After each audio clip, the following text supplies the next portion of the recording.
नमस्कार दोस्तों, आप सभी का स्वागत है आपके अपने यूट्यूब चैनल ट्रिके नंबर 1 में। दोस्तों, इस वीडियो में हम लोग उत्तर प्रदेश पुलिस कांस्टेबल के लिए हिंदी के प्रैक्टिस सेट को यहाँ पर सॉल्व करेंगे। ये प्रैक्टिस सेट उत्कर्ष क्लासेस का है, तो आप लोग यहाँ पर देखिएगा। यहाँ पर आपको इसका सिलेबस दे रखा है, तो आप लोग इस सिलेबस को यहाँ से देख सकते हैं। और यहाँ पर हम लोग आज स्टार्ट करने वाले हैं मॉडल टेस्ट पेपर 6। अगर आपने इससे पहले के 5 पेपर नहीं देखे हैं, तो अगर आप उन्हें देखना चाहते हैं तो आपको उसका लिंक इस वीडियो के डिस्क्रिप्शन बॉक्स में मिल जाएगा, ठीक है। वहाँ से आप और भी टेस्ट पेपर देख सकते हैं। अगर आपको इसकी पीडीएफ चाहिए तो इसकी पीडीएफ भी आपको टेलीग्राम चैनल पर मिलेगी, उसका लिंक भी आपको इस वीडियो के डिस्क्रिप्शन बॉक्स में मिल जाएगा। शुरुआत करेंगे। निर्देश रखा है, निम्नलिखित गद्यांश को ध्यानपूर्वक पढ़िए और क्रमांक 114 से 118 तक प्रश्नों के उत्तर दीजिए। तो चलिए हम लोग यहाँ पर पढ़ते हैं। लिखा हुआ है कि विज्ञापन समाज एवं व्यापार जगत में होने वाले परिवर्तन को प्रदर्शित करने वाला उद्योग है, जो बदलते समय के सांचे में तेज़ी से ढल जाता है। विज्ञापन उपभोक्ताओं को शिक्षित एवं प्रभावित करने के दृष्टिकोण से निर्माताओं, थोक विक्रेताओं और खुदरा विक्रेताओं की ओर से विचारों, उत्पादों तथा सेवाओं से संबंधित संदेशों का अव्यक्तिगत संचार है। आगे है कि यह मुद्रित, ऑडियो या वीडियो या दोनों में हो सकता है। इसके प्रसारण के लिए समाचार पत्रों, पत्रिकाओं, रेडियो, टेलीविज़न, सिनेमा तथा सोशल मीडिया को माध्यम बनाया जाता है। वर्तमान में शायद ही कोई ऐसी वस्तु हो जिसका किसी न किसी रूप से विज्ञापन ना हो रहा हो। यहाँ तक कि विवाह के लिए वर या वधू की तलाश हेतु विज्ञापन प्रकाशित तथा प्रसारित किए जाते हैं।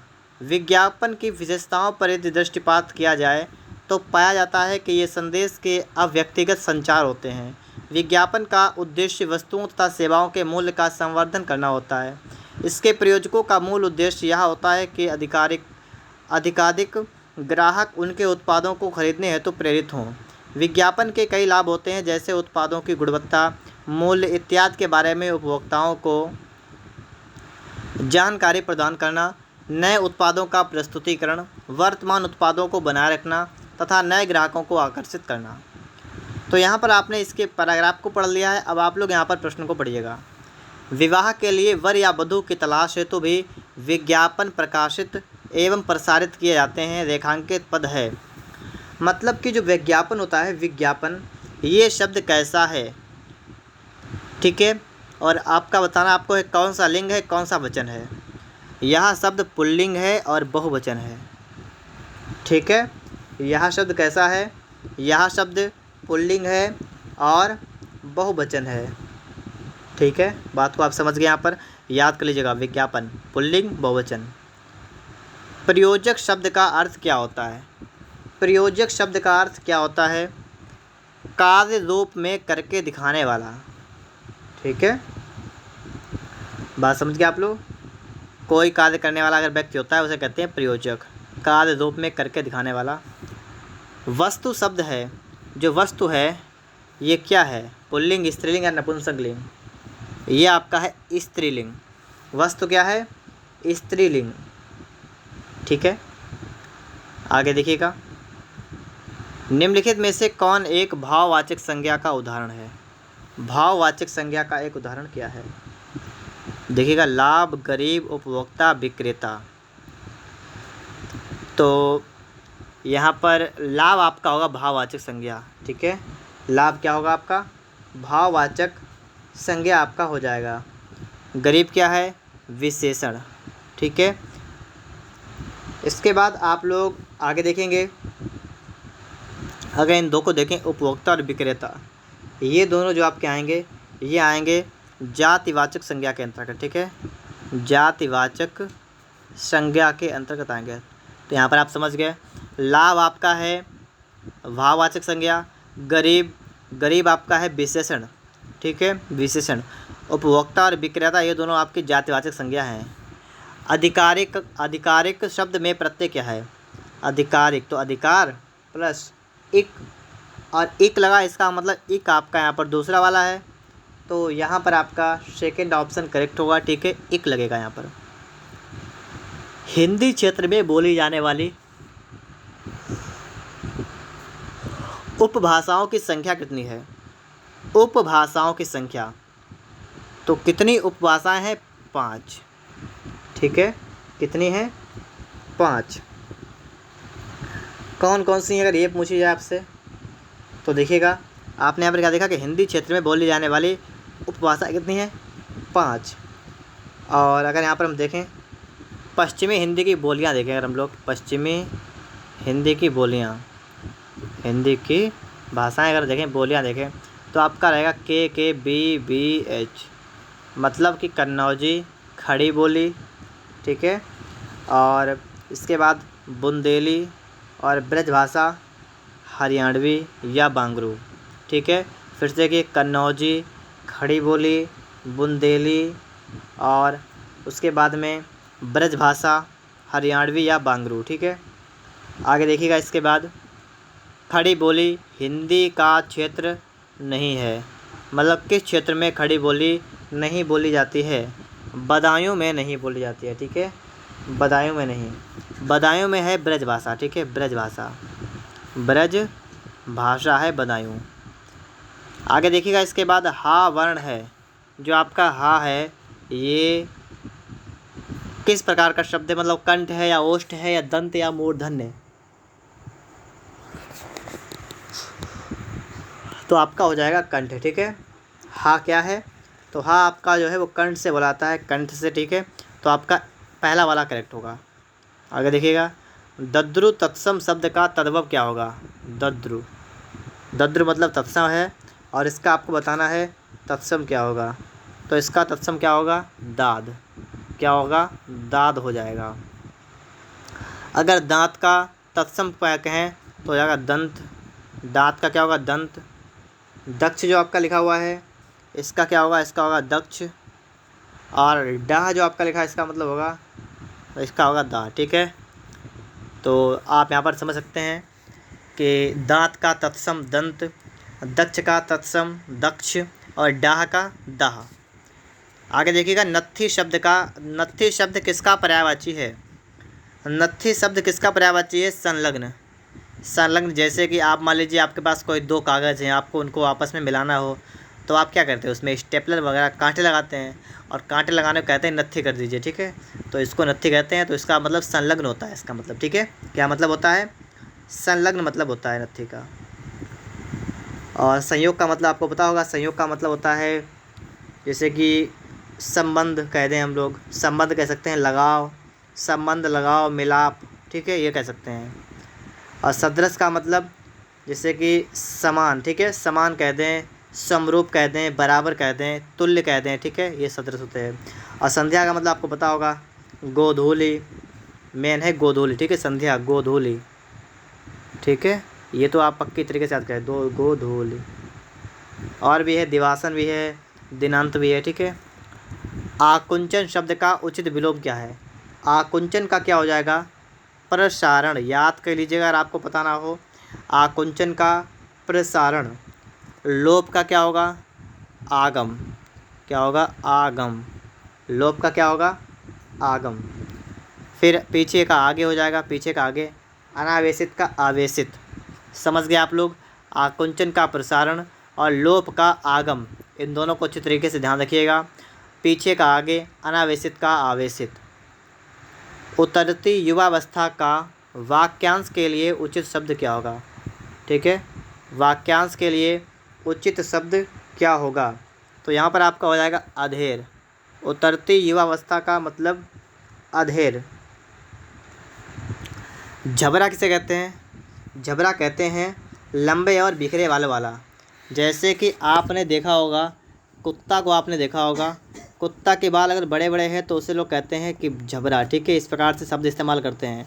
तो आप समझ सकते हैं, अगर बाल बड़े हों, ठीक है, बिखरे हुए बाल हों, तो उसे हम लोग झबरा कहते हैं। और जो कल्पना से परे हो उसे कहते हैं कल्पनातीत। जो कल्पना से परे हो। नौल शब्द का अर्थ नया है, तो नौला का अर्थ क्या होगा?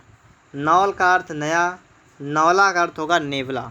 क्या होगा? नेवला होगा। क्या होगा? नेवला। इसके बाद अगर हम छुटकारा की बात करें, इसका मतलब निवृत्त का मतलब होता है। ठीक है, निवृत्ति का मतलब होता है छुटकारा, निवृत्ति। और यहाँ पर है सिद्धि, इसका मतलब क्या होता है? इसका मतलब होता है निर्वृत्ति। क्या मतलब होता है? निर्वृत्ति। ठीक है, निर्वृत्ति। तो इस प्रकार से ये भी यहाँ पर अर्थ हो गए। निम्नलिखित में से अशुद्ध वाक्य का चयन कीजिए।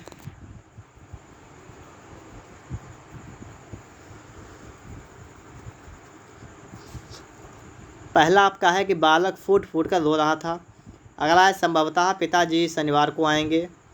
मैं समझता हूँ कि युद्ध एक माह से पहले बंद हो जाएगा। अगला है कि शेक्सपियर के नाट्य दृश्यों का प्रयोग होना चाहिए। शेक्सपियर के नाट्य दृश्यों का प्रयोग होना चाहिए, ये आपका अशुद्ध है। होना क्या चाहिए? शेक्सपियर के, ये अलग नहीं होना, ये होना चाहिए। ठीक है, शेक्सपियर के नाटकों का अभिनय होना चाहिए। ठीक है, अभिनय होना चाहिए। शेक्सपियर के नाटकों का अभिनय होना चाहिए। निम्नलिखित में से किस विकल्प में पुल्लिंग स्त्रीलिंग का युग्म अशुद्ध है? अशुद्ध आपको यहाँ पर ढूंढना है। तो यहाँ पर आपका हो जाएगा सांप, और आपका सांपिन लिखा हुआ है, ये गलत है। सांपिन नहीं होता है, सांपिन होता है। क्या होता है? सांपिन। सांप का सांपिन, दर्जी का दर्जिन, बंजारा बंजारिन, नाता नाती नातिन। ठीक है, इस प्रकार से आप समझ सकते हैं सांप का हो जाएगा सांपिन। चाकू शब्द का बहुवचन क्या होगा? चाकू का बहुवचन आपका चाकू ही रहेगा। और एक दूसरा आपका शब्द आपने और सुना होगा आंसू। आंसू का आंसू ही रहेगा। ठीक है, तो चाकू का चाकू ही रहेगा, आंसू का आंसू ही रहेगा। आगे देखिए आप लोग, राकेश सांप से डरता है, वाक्य में प्रयुक्त कारक क्या है? सांप से डरता है, देखिएगा, सांप से डरता है। तो कर्ता ने कर्म को कर्ण से द्वारा संप्रदान को के लिए अपादान से लोगों ने, और राकेश को सांप से डर लगता है, इसका मतलब यहाँ पर अपादान कारक है आपका। ठीक है, अपादान कारक यहाँ पर हो जाएगा। बात को समझ गए आप लोग? ठीक है, इसके बाद आप यहाँ पर देखेंगे निम्नलिखित में से किस विकल्प में संदिग्ध वर्तमान काल का उदाहरण है? संदिग्ध वर्तमान काल का उदाहरण है, तो यहाँ पर देखिए वे आ चुके हैं। आप सभी आगरा घूमने गए होंगे। अनिल पत्र लिख रहा था, अमन जा रहा है। संदिग्ध वाले की अगर हम बात करेंगे तो कौन सा होगा? वर्तमान काल की बात करेंगे, संदिग्ध वर्तमान काल। तो यहाँ पर आपका होगा अमन जा रहा होगा। ठीक है, जा रहा होगा, कन्फर्म नहीं है, संदेह है, इसलिए यहाँ पर संदिग्ध आपका यहाँ पर हो जाएगा। ठीक है, और वे आ चुके हैं, ये आपका क्या होगा? ये होगा आसन्न।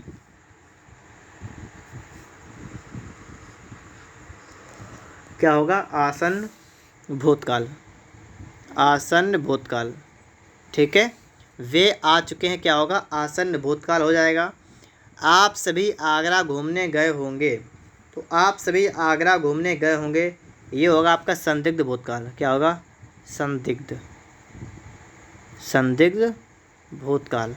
अनिल पत्र लिख रहा था, और लिख रहा था आ जाए जब, तो रहा था रहते रहते होता है अपूर्ण, यह आपको हो जाएगा अपूर्ण भूतकाल। ठीक है, अपूर्ण भूतकाल। तो इस प्रकार से आप लोग यहाँ पर समझ सकते हैं, बाकी को देखकर आप पहचान सकते हैं कि कौन सा काल हो जाएगा।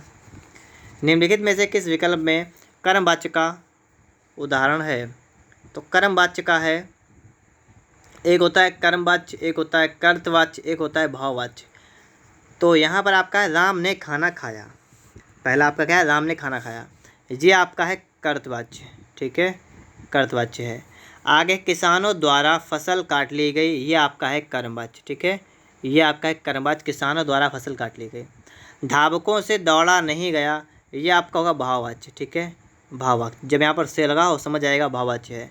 बच्चे घर जा रहे हैं, ये आपका कर्तवाच्य रहेगा। क्या रहेगा? ये कर्तवाच्य रहेगा। तो आप यहाँ पर समझ गए होंगे। तिरस्कार सूचक अव्यय शब्द है। तिरस्कार सूचक अव्यय शब्द की अगर हम बात करेंगे तो यहाँ पर आपका हो जाएगा धत। क्या हो जाएगा? धत। इसके बाद आगे देखिएगा, अधिष्ठाता शब्द में मूल शब्द व उपसर्ग क्या है? इसमें है अधि, क्या है? अधि प्लस स्थाता, मतलब तीसरा वाला है। ठीक है, अधि प्लस स्थाता, यह आपका होगा अधिष्ठाता। ठीक है, बात को समझ गए आप लोग। चितेरा शब्द में प्रत्यय का प्रकार क्या है? मतलब चितेरा शब्द जो है इसमें प्रत्यय जो है वो किस प्रकार का है? तो इसमें आपका हो जाएगा चित्र प्लस एरा। इसमें आपका अगर विच्छेद करेंगे तो होगा चित्र प्लस एरा। तो यहाँ पर जो आपका होगा वो आपका हो जाएगा कर्तवाचक तद्धित प्रत्यय। ठीक है, कर्तवाचक तद्धित प्रत्यय।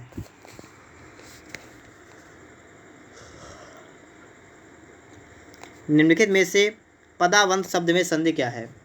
तो पदावंत में संधि क्या है? पद प्लस अवंत। क्या होगा? पद प्लस अवंत। और इसमें संधि विच्छेद क्या होगा? दीर्घ स्वर संधि। दीर्घ स्वर संधि। निम्नलिखित से आयुर्विज्ञान शब्द में संधि है। आयुर्विज्ञान शब्द में संधि क्या है? तो इसमें संधि है विसर्ग संधि। ठीक है, क्या है? विसर्ग संधि। तो आयुर्विज्ञान है तो क्या हो जाएगा इसका? आयु प्लस विज्ञान। इस प्रकार से आपका यहाँ पर बन जाएगा। निम्नलिखित में से नाकपति शब्द में समास क्या है? नाकपति शब्द में समास क्या है? इसमें है बहुब्रीहि समास। ठीक है, नाकपति का मतलब है नाक का है जो पति, मतलब स्वर्ग का स्वामी। ठीक है, अर्थात मतलब स्वर्ग का स्वामी। तो स्वर्ग का स्वामी कौन? अर्थात भगवान इंद्र। निम्नलिखित में से ज्वालामुखी शब्द के समास में समास कौन सा है? ज्वालामुखी। तो ज्वालामुखी मतलब ज्वाला के समान है जो मुख।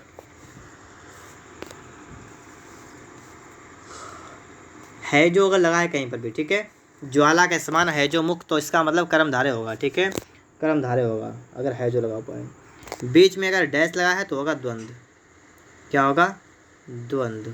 बीच में अगर डैश लगा है। आगे अगला प्रश्न लिखा हुआ है कि अरे तुम प्रथम श्रेणी में उत्तीर्ण हो गए, वाक्य में किस विराम चिन्ह का उदाहरण है? अरे तुम प्रथम श्रेणी में उत्तीर्ण हो गए, तो यहाँ पर जो है विस्मय सूचक चिन्ह लगा हुआ है, अरे के बाद लगा हुआ है, तो आप समझ सकते हैं यहाँ पर। ठीक है, विस्मय सूचक चिन्ह।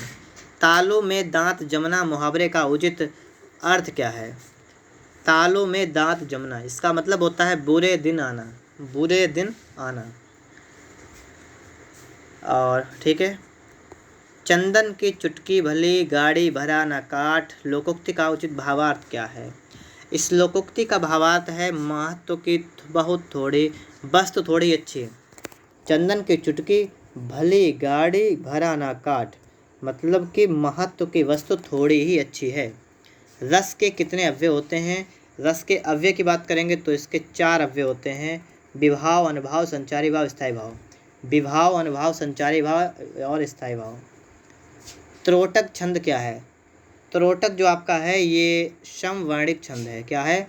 समवर्णिक छंद है। गरजते घन घनन घन घन प्रस्तुत पंक्ति में कौन सा अलंकार है?